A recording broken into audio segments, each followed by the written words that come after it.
برداشت کرنا سیکھو گے، یاد رکھو میرے بچوں، اگر آپ صبر سیکھ گئے تو کوئی آپ کو پکڑ نہیں سکے گا۔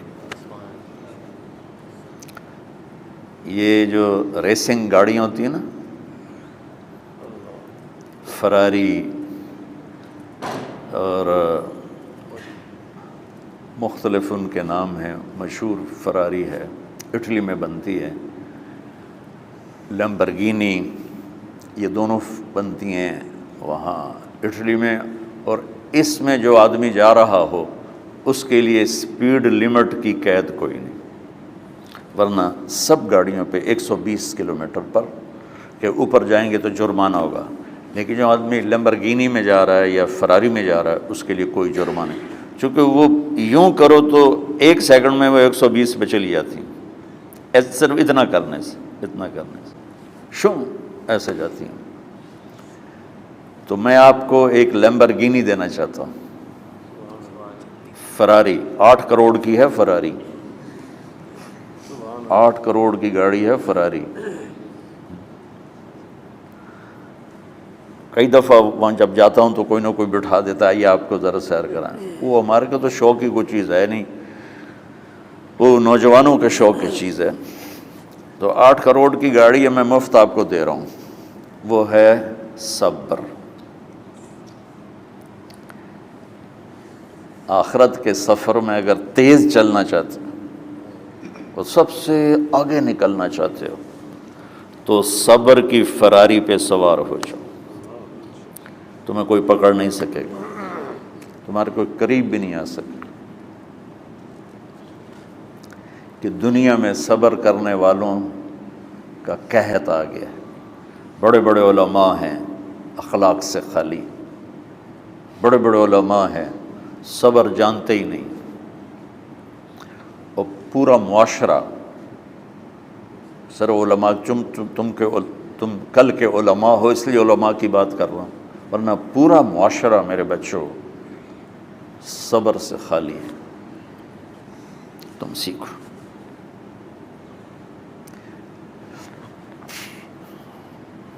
دیکھو میری ایک بات سنو، علم کی کمی ہو تو اچھے اخلاق اس کو چھپا دیتے ہیں، اخلاق کی کمی ہو تو بڑے سے بڑا علم بھی اسے چھپا نہیں سکتا۔ سارے عیب ہوں اور اخلاق اچھے ہوں تو اخلاق وہ چادر ہے جس میں سارے عیب چھپ جائیں گے، بس ساری صفتیں ہوں اور بد اخلاق ہو تو ہر صفت کو بد اخلاقی چھپا دے گی۔ میرے نبی نے نماز لمبی پڑھی، اللہ نے روک دیا، کہا نہیں چاہیے، ما انزلنا علیک القرآن لتشقی، مختصر نماز پڑھیں، درمیانی نماز پڑھیں، پیسہ سارا خرچ کر دے، اللہ نے روک دیا، ولا تبسطها کل البسط، میرے نبی سارا خرچ نہ کرو، کچھ بچا کے بھی رکھو۔ تبلیغ میں اپنی جان کھپائی، اللہ نے اس سے بھی روک دیا، فلا تذهب نفسک علیہم حسرات، تبلیغ کرو خود نہ مر جاؤ۔ تبلیغ کتنا بڑا عمل ہے، اللہ نے کہا اعتدال۔ نماز کتنا بڑا عمل ہے، اللہ نے کہا درمیانہ ہاتھ رکھو۔ مال خرچ کرنا کتنا بڑا عمل ہے، اللہ نے کہا درمیانہ ہاتھ رکھو۔ جب میرے نبی نے اخلاق میں بلند پرواز دکھائی تو اللہ نے کہا شاباش انک لعلی خلق عظیم، میرا نبی میں آپ کو شاباش دیتا ہوں، آپ کے اخلاق بڑے عالی شان ہیں۔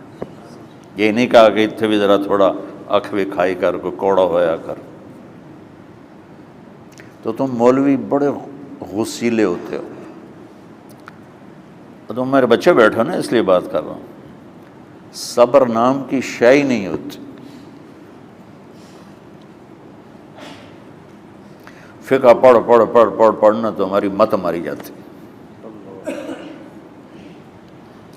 قرآن کو بھی فقہ کے انداز میں پڑھتے ہیں، حدیث کو بھی فقہ کے انداز میں پڑھتے ہیں۔ بخاری سے زیادہ امام بخاری پڑھاتے ہیں،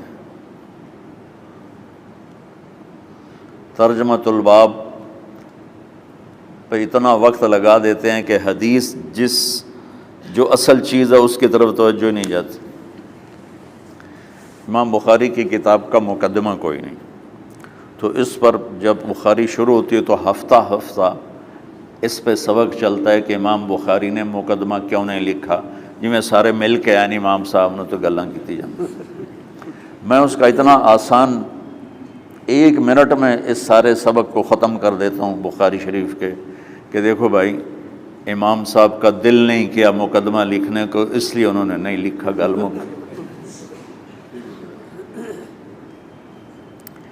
ایک حدیث کے عنوان اور حدیث میں جوڑ نہیں تھا، تو شیخ رمزی بہت بڑے فاضل آدمی ہمارے فیصل آباد، میں نے کہا شیخ یہ جوڑ کوئی نہیں، کہا شیخ ھذا من اصعب ابواب البخاری، یہ بخاری شریف کے مشکل ترین ابواب میں سے۔ میں نے کہا بڑا آسان کام ہے، امام بخاری بھول گئے، ترجمہ کوئی اور تھا، حدیث کوئی اور لکھ دی، بھول گئے، بشر ہی تو ہیں، کیوں بچوں نو مصیبت وچ پان دے۔ تو بچوں شوق سے جاؤ، بہانے نہ کرو، ہماری طرح تھوک ڈال کے پیٹ میں درد، وہ شامہ پہ جان گیا پھر توڑیاں۔ ٹھیک ہے نا، میں زیادہ بول نہیں سکتا ہوں، ضروری سمجھ کے آیا تھا کہ تم خوشی سے جاؤ۔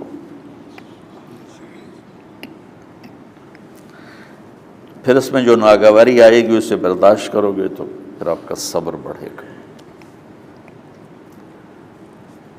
تمہیں صرف میری شہرت نظر آتی ہے، اس میں جتنا مجھے صبر کرنا پڑا ہے وہ تمہارے سامنے نہیں ہے، جتنی کڑوی گولیاں میں نے کھائی ہیں لوگوں سے وہ تو تمہیں نہیں پتہ۔ اب تمہیں اتنا نظر آتا ہے کہ واہ واہ ہو رہی ہے آگے پیچھے لوگ، میرے اللہ کا کرم ہے، میری کیا اوقات، آج ہوں کل مر جاؤں گا، اولاد کو بھی یاد نہیں رہے گا کہ طارق جمیل کون تھا۔ جو ہے اس میرے رب کا کرم ہے، مجھے اپنی شہرت سے کبھی دھوکہ نہیں لگا، تو میرے بچوں اس لیے بتا رہا ہوں، کوئی فخر نہیں، کہ مجھے اپنی شہرت سے کوئی دھوکہ نہیں، ایک لمحے کے لیے بھی مجھے دھوکہ نہیں، میرے دل کی گہرائیوں یہ بات اتری کہ سب میرے اللہ کا فضل ہے، اور برائی کرنے والا اور اچھائی کرنے والا میری نظر میں برابر ہو گیا ہے۔ برابر ہونے کا مطلب پہلے سمجھو، تم مجھے گالی دو گے مجھے تکلیف ہوگی، تو میری تعریف کرو گے مجھے خوشی ہوگی، اس کو برابری نہیں کہتے، وہ تو ایک طبعی چیز ہے۔ یہ میں نے ہاتھ پہ اپنا ہی ہاتھ مارا تو اس کو درد ہو رہا،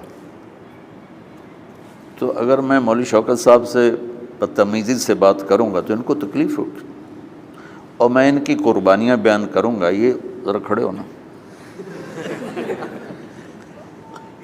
ادھر ہاتھ دو، یہ اس سارے نقشے کے بانی ہیں، یہ پہلی اینٹ ہے۔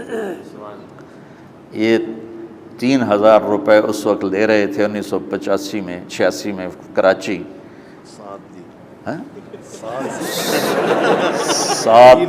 7,000 ان کی تنخواہ تھی، اور میں نے ان کو تلمبے میں بلایا 900 روپے مہینے پر۔ کتنا فرق ہے 7,000 اور 900 کا؟